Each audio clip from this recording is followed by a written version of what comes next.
Today, we're going to pull back the curtain on something that's often whispered about, but almost never really understood: Kenya's highly organized market for political violence. We're going to break down exactly how this shadow economy works, who the key players are, and what it's costing the entire nation. This quote right here, it gets to the absolute heart of the matter. See, we're not talking about random riots or spontaneous chaos. No, this is a business. It's a marketplace where fear and violence are financed, organized, and deployed with terrifying precision. So, what do we actually mean by the Goon economy? Well, the best way to think about it is violence as a service. It's a system where powerful people can order up disruption and intimidation pretty much on demand, like you'd order a car. It's an invisible but incredibly powerful infrastructure. All right, to really get how this economy works, you have to understand the structure. And just like any well-run business, it has a really clear hierarchy. Let's call it the violence pyramid. Okay, so here's the chain of command. And what's absolutely crucial to understand is the insulation. Each layer is designed to protect the one above it. At the very top, you have the client. They provide the money and the motive, but they stay completely invisible, shielded by the handler. This handler is the trusted go-between, moving cash and instructions down to the recruiter, also called the Kingfish. Now this guy is the nerve center on the ground. He can get a crowd together in minutes. And then at the very bottom, taking all the risk for the least amount of pay, you have the foot soldiers. And supporting this whole pyramid is a pretty sophisticated logistics network. You've got scouts who are mapping out escape routes and tracking targets. You've got couriers moving weapons and cash. We're talking about slashers hidden in sacks of produce or wads of money tucked into the frames of motorcycles.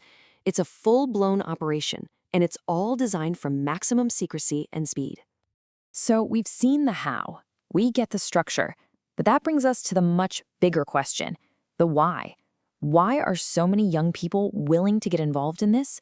And that brings us to the supply side of this whole economy. Yeah, this is the central question, isn't it? Is this all about some deep political passion, or is there something else, something much more basic, driving all of this?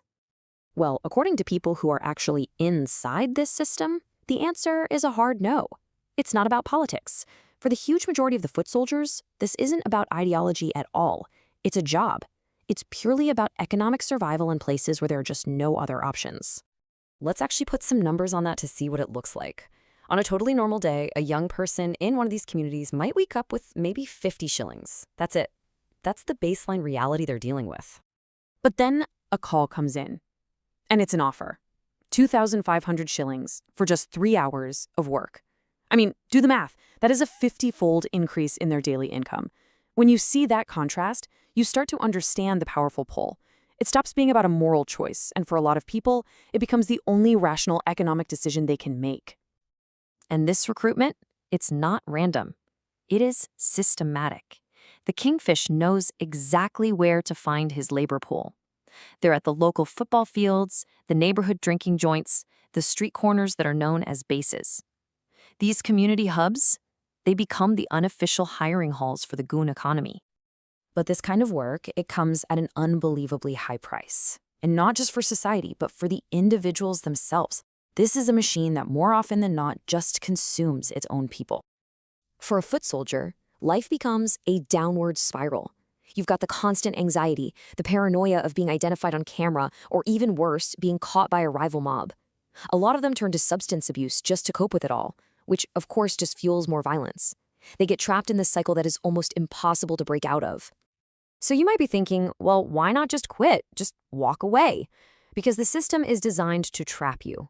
One person from inside this world put it very bluntly: if you quit one job, you're blacklisted. You get cut off from all the other gigs. You're cutting off your only real source of income. And in his words, you're setting yourself up to starve.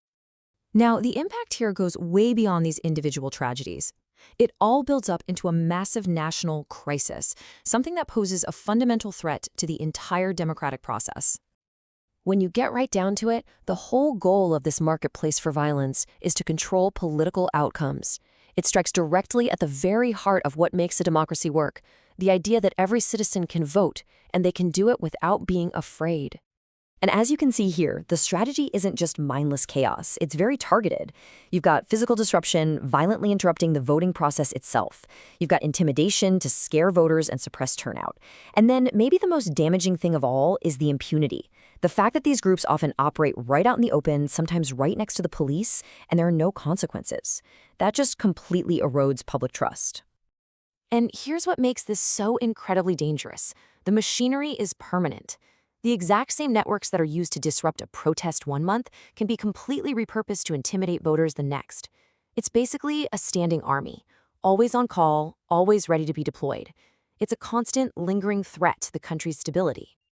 This brings us to the most critical question of all. The foot soldiers on the street, they face all the risks, but the clients at the very top of that pyramid, they stay invisible and completely untouched. So as long as the buyers face zero consequences, what real hope is there for any of this to change? And that leads us to this final, really powerful takeaway from our source material. To really understand this issue, we have to reframe how we think about it. This is not a criminal gang problem that you can solve with more policing.